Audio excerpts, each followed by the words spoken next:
Bonjour Anne Consigny. Bonjour Malo. Et bonjour Christophe Minck, Disco comme on vous appelle. Bonjour Malo, c'est Disco. Je vais vous présenter rapidement. Alors Anne Consigny, vous êtes une grande actrice française. Vous avez joué dans des dizaines de films, au cinéma, à la télévision, aussi dans des pièces de théâtre.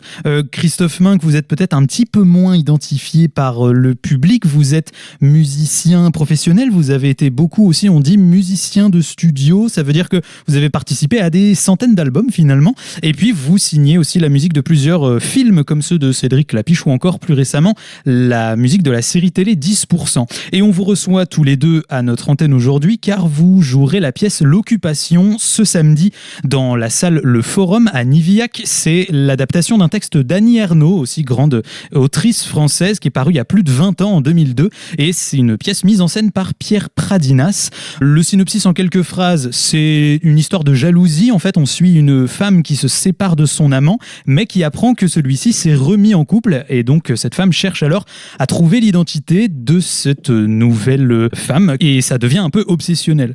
Anne Consigny, vous jouez ce personnage de femme jalouse. Comment est-ce que vous avez abordé le travail de ce rôle? Est-ce que vous connaissiez le texte avant de le jouer? Comment vous l'avez découvert? Je l'ai découvert en le voyant jouer par Romain de Boringer à Avignon. Moi-même, j'étais en train de jouer aussi une adaptation littéraire d'un spectacle que j'avais mis en scène et qui était de Duras, lui, un barrage contre le Pacifique. Et ça m'intéressait de voir comment une comédienne appréhendait un spectacle, elle aussi, fait à partir d'un texte littéraire, qui n'est pas une pièce de théâtre proprement dit. Donc j'ai été voir son spectacle et puis j'ai entendu dire qu'il y allait y avoir une assez belle tournée à cause du succès du spectacle et aussi du succès de Annie Ernaux avec son prix Nobel et que Roman ne pouvait pas faire cette tournée. Donc j'ai appelé Pierre Pradinas qui est le metteur en scène et je lui ai dit que je serais passionnée par l'idée de faire le spectacle en tournée. Et voilà, c'est comme ça que je me suis retrouvée là. Parfait. On dit aussi des fois que les acteurs, actrices, ils doivent mettre un petit peu d'eux-mêmes ou d'elles-mêmes dans leur rôle. Est-ce que vous diriez du coup que vous êtes plutôt jalouse dans la vie ? Alors, ce qui est intéressant dans ce roman, enfin moi, ce qui me touche beaucoup dans ce roman, c'est que c'est pas un roman sur la jalousie proprement dit. Il n'y a pas une histoire d'amour qui a été brisée par quelqu'un qui aurait trompé celui qui aime, etc. Il n'y a pas de douleur amoureuse. Elle dit dès les premières secondes du spectacle qu'elle avait déjà quitté cet homme quand lui s'est installé avec une femme et qu'elle est devenue jalouse à partir du moment où il s'est installé avec une femme. En réalité, c'est plutôt une histoire d'égo, je dirais, de pourquoi tout à coup on est à nouveau passionné par l'homme qu'on a quitté quand il s'installe avec quelqu'un d'autre. Et elle a beaucoup de recul sur elle-même et le fait que du coup ça soit pas une douleur amoureuse, c'est pas une souffrance, il n'y a pas de larmes, ça permet d'avoir ce recul qui offre un humour incroyable à la situation. Moi, j'avais pas remarqué en lisant le roman à quel point c'était drôle, mais Pierre Pradinas, dont c'est vraiment la spécialité de dénicher comme un archéologue la drôlerie des situations, fait en sorte qu'on entend ce texte sans rien en changer, avec énormément d'humour. Comme si Annie Ernaux ne savait pas à quel point elle était drôle, quoi. Et moi, je trouve qu'il y a peu de moments dans le spectacle qui ne soient pas très, très, très marrants.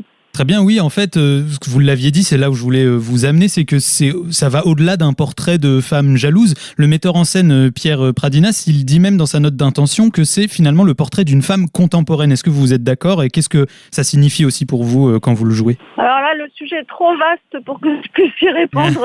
Qu'est-ce que c'est qu'une femme contemporaine ? Je ne sais pas. Peut-être que mon camarade musicien a une réponse à cette question. Oui, allez-y, pourquoi pas, Christophe ? Oui, donc ce que je pourrais en dire, c'est que c'est vrai que c'est assez inhabituel. Moi, je connaissais pas trop Annie Ernaux, j'en avais entendu parler, mais voilà, j'ai découvert quand Pierre m'a parlé de ce spectacle. Et c'est assez inhabituel qu'une femme parle d'un homme de cette façon, c'est-à-dire justement sans que ce soit quelque chose de romantique. C'est assez cru. En fait, elle a une vision, voilà, on va dire presque féministe, je pense, de sa relation.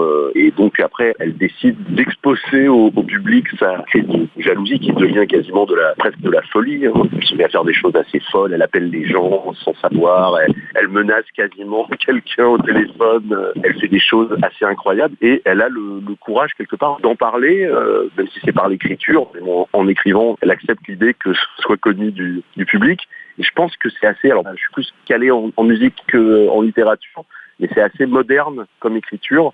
assez contemporain et ça va aussi dans la tendance un petit peu actuelle, même si c'est un texte qui a quand même plus de 20 ans. C'est un texte, je pense, très moderne. C'est un portrait d'une femme contemporaine très très moderne et je sais pas s'il y a beaucoup d'équivalents de Annie Ernaux dans la littérature actuelle française. C'est vraiment un texte assez fort et c'est pas considéré comme un grand roman d'Annie Ernaux. C'est un texte qu'elle a écrit pour Le Monde l'été. C'est une sorte de commande.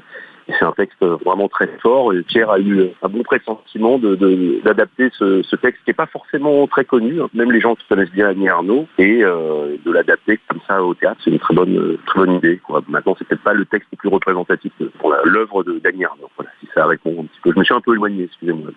Non, pas de problème. Mais justement, si on revient sur la pièce, vous, Christophe Disco, vous jouez la musique donc sur scène. Je vais vous poser un peu la même question que j'ai posée à Anne Consigny tout à l'heure, c'est comment vous avez abordé pour la première fois votre contribution à cette pièce. D'autant que vous participez à cette pièce depuis encore plus longtemps, depuis 2018 ou 2019, c'est ça ? En 2018, oui, on l'a créé, donc on a commencé à la répéter à ce moment-là. C'est vrai qu'il s'est passé plein de choses depuis, il y a eu le Covid après. Et c'est une pièce qui a quand même plutôt bien marché, vu qu'il y a toujours de la demande pour le faire. Et c'est vrai que ça fait longtemps que je travaille avec Pierre, peut-être une trentaine d'années. Et on a fait des spectacles où j'étais sur scène avec des instruments, mais la musique avait peut-être moins de place. Là, il voulait quand même vraiment qu'on voit le musicien sur scène, qu'on voit les instruments, qu'on voit les câbles, et pas cacher des fois les instruments, les câbles, c'est pas les choses qu'on a trop envie de voir. Et c'est vrai que là, ça contribue, comme il y a peu de décors, ça prend pas mal de place sur scène, une harpe, un piano, et il y a une sorte de tapis aussi, voilà, mais c'est assez minimal, et je pense que c'est assez moderne comme approche. En tout cas, moi, je connaissais pas, quand Pierre m'a proposé, je connaissais pas trop Annie Ernaux et son œuvre, et voilà, j'ai trouvé ça très intéressant, justement, de développer aussi une gestuelle. Alors bon, moi, j'interviens, je ne parle pas, je chante un petit peu, je pousse la chansonnette. J'ai une phrase que je dis, je t'ai pas dit, c'est ma réplique. J'ai trois mots, mais bon, je pense que j'essaye d'illustrer par la musique un peu ce qui se passe, une sorte de représentation de ce qui se passe dans la tête d'Annie Ernaux. Voilà, c'est ça que j'essaye de faire. Donc c'est une musique un peu labyrinthesque, assez répétitive, avec des mouvements d'arpège qui évoluent. Et voilà, c'est la première fois que je faisais ça, d'être seul, d'accompagner une actrice seule en scène, même si techniquement on n'est plus tout à fait seul, voilà, et d'essayer de ne pas être illustratif, mais plus de créer une sensation de ce qui se passe, des différentes phases dans lesquelles elle passe, parfois la colère, l'humour, la tragédie, et le fait d'être désespéré, enfin c'est une sorte de crise comme ça, donc j'essaye d'illustrer ça. Et c'est assez passionnant. C'est une question qui m'intéressait aussi, c'est comment est-ce que vous arrivez à traduire ces sentiments, cette jalousie, on en parlait, en musique, avec quels instruments, de quelle manière Alors au départ, Pierre voulait utiliser la harpe, et alors je ne sais pas s'il l'a analysé comme ça, mais la harpe c'est un instrument assez féminin, donc qui est quand même beaucoup joué par des femmes aussi, joué par des hommes, hein, mais c'est plus rare. Donc d'avoir une présence masculine également sur scène, mais avec un instrument féminin, donc là, mettre cette harpe, c'est pas très courant d'avoir une harpe sur scène au théâtre. Moi, je trouvais l'idée assez intéressante. L'harpe, c'est mon premier instrument, donc j'en joue depuis que je suis enfant, mais j'ai pas fait une carrière de musicien classique. Et je l'utilise par contre dans toutes les musiques que je compose. Et après, moi, je joue plein d'instruments, là, dans le spectacle, de la basse, de la guitare, du piano, des synthés modulaires. Donc je transforme le son de la harpe que je joue en acoustique et puis je la passe dans un dispositif donc de synthé modulaire. C'est un peu technique, hein, désolé. Mais ça me permet de transformer le son. Par exemple, je joue une note et puis je peux la bloquer et l'étendre un peu à l'infini, et après la déformer. Quand on avait créé le spectacle, on s'est mis d'accord sur des directions un peu musique répétitive, des choses entre Steve Reich, Philippe Glass, ce genre de choses minimalistes, répétitives et obsessionnelles. Et puis voilà, on a construit comme ça la partition pendant les répétitions. Maintenant, je continue à jouer cette musique, mais en la modifiant en tant que moi, je suis seul à la jouer, je peux la déformer en fonction aussi du jeu d'Anne Consigny. Donc on essaye quand même de synchroniser. Et si elle ralentit, par exemple, moi je vais ralentir, je laisse de la place, voilà, sans que ce soit trop illustratif, mais on est quand même, on essaye d'être d'être assez synchronisé entre le texte, l'intention et la musique. Oui, c'est ça que j'avais envie de comprendre aussi, c'est comment est-ce que le jeu de l'actrice et le jeu du musicien se complètent, s'influent, s'impactent les uns les autres sur scène. Après, Anne Consigny, par exemple, comment est-ce que la musique, elle impacte votre jeu d'actrice sur scène ? Je dirais que j'ai eu de la chance j'ai eu de la chance. Christophe m'a donné la générosité de plus s'adapter à moi que moi à lui, parce que le texte est tellement compliqué, alambiqué, comme un peu un pull torsadé, quoi, on va dire, que pendant toutes les répétitions, dans mon cerveau, il n'y avait pas la place pour la musique.